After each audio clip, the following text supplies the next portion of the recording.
Does Britain still exist? Or is it being dismantled to make way for something else?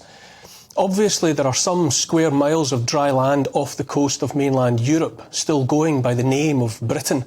Britain is still on the map. As a for instance, if you pay a people smuggler some thousands of bucks and say, "Take me to Britain," he will know where you mean and will transport you to a rendezvous with a British Border Force vessel or an RNLI lifeboat financed by donations from the British public, and either will cheerfully ferry you to the British coast, where you will be collected and taken to a fine hotel and given food, money and access to all the facilities a person might need, all of it paid for by taxes from those same British people. Millions of British people who are themselves painfully short of money and struggling to feed themselves and heat their homes. Those taxes are predicted to rise so that more of our money might be flushed out of Britain, away from the British, towards those deemed more deserving. But does that name, Britain, still define a sovereign country in any meaningful sense? The crisis on the south coast is only part of a bigger problem. These islands of ours offer free accommodation, 3 meals a day and cash, no questions asked, plus more chance of bagging a council house than anyone actually born here. Who wouldn't jump at the chance? But the setting aside of the border to make way for thousands of new arrivals every day is only a symptom of a homegrown sickness. Ironically, in the aftermath of all the damage done to the personal immune systems of millions, billions of people worldwide by the policies and medical practices of the past 2 years, Britain herself has been similarly weakened deep down. Instead of keeping the country safe and well, those entities supposed to function like the nation's immune system, Parliament, the institutions of state, the civil service, the judiciary, the police, have turned on the British people instead, and upon the structures that ought to protect us from harm. Like someone suffering from autoimmune disease, our national immune system is now destroying the healthy cells, which is to say us, the British people. Any country is a fiction when you get right down to it. For continued existence, every country depends on enough of the people who happen to occupy that space sharing the same idea about where they live. If enough people believe in the existence of Britain and are prepared to give their all to maintain Britain, then Britain prevails. If the day comes when too many have forgotten what Britain is, or simply don't care if she exists or not, then Britain is no more. The dry land will still be there, the roads and buildings, but that is all.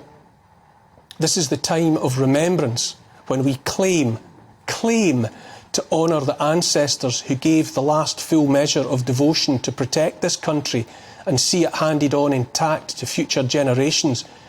When you go home, tell them of us and say, "For your tomorrow, we gave our today." Those words are graven in stone all over this country. Today's leaders have no loyalty to Britain or the British, none that I can see. Maybe a few still feel some loyalty, but are just too demoralised or scared to declare it, far less to do anything about it.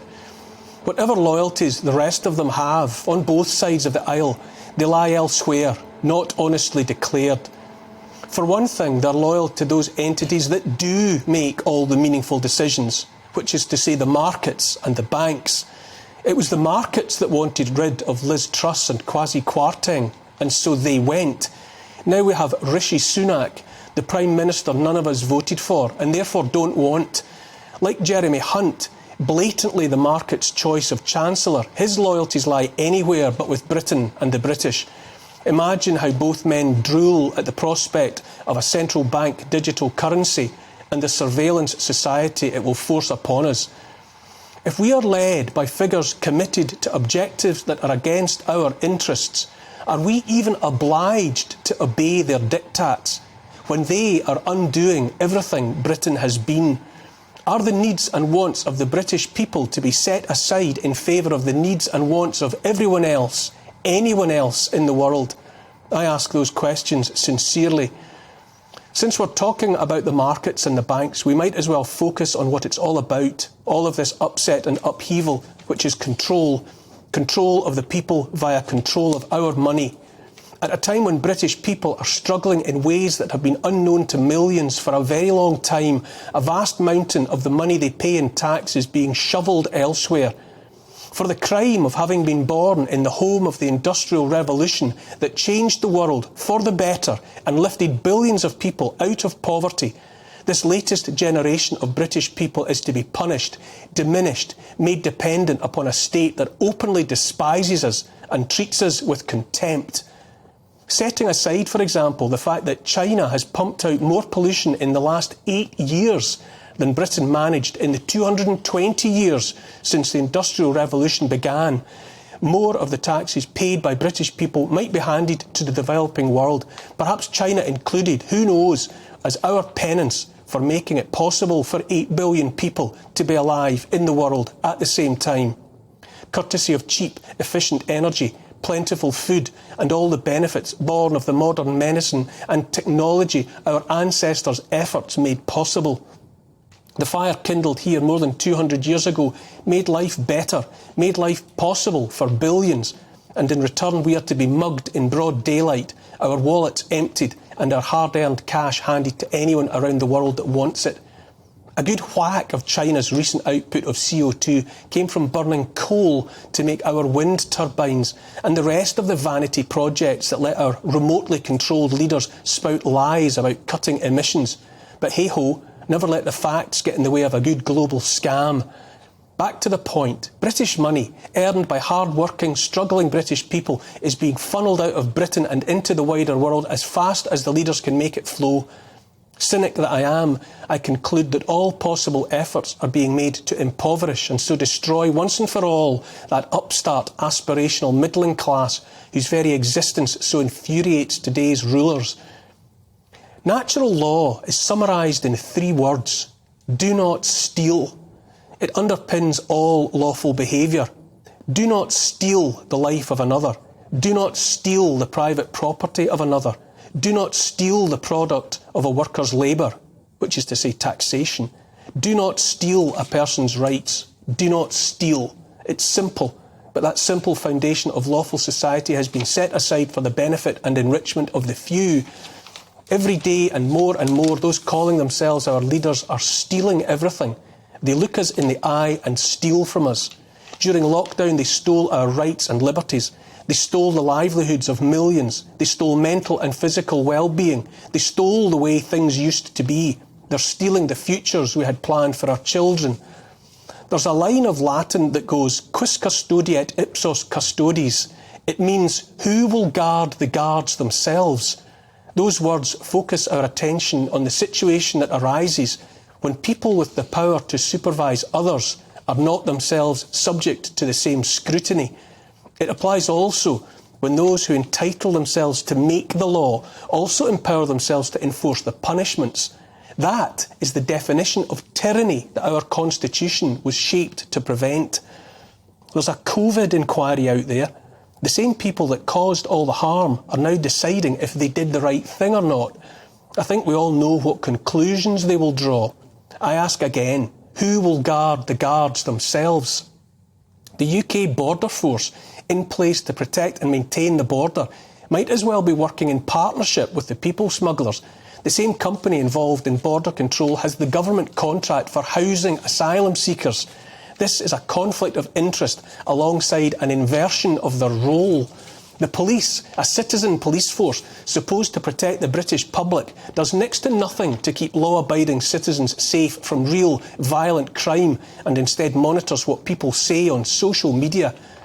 When they're not being thought police, they either dance the Macarena with the protesters the state likes or take the baton to those that it doesn't. So, what should we do now? Philosopher Thomas Hobbes wrote about how without observance of right and wrong, human life was solitary, poor, nasty, brutish and short.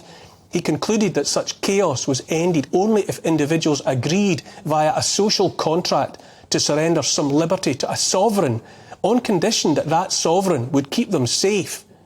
Who is honouring their part of our social contract now? We the people have been doing so, not least because legally we have no option. It's interesting to recall the words of the American Declaration of Independence. life, liberty and the pursuit of happiness, that to secure these rights, governments are instituted among men, deriving their just powers from the consent of the governed, that whenever any form of government becomes destructive of these ends, it is the right of the people to alter or to abolish it, and to institute new government, laying its foundations on such principles and organising its powers in such form as to them shall seem most likely to affect their safety and happiness. I say that by their actions over the last many years, our leaders have made the social contract null and void. They are not protecting our freedoms and rights, nor Britain herself. On the contrary, they are working in league with others to remove those rights and freedoms and to unmake Britain.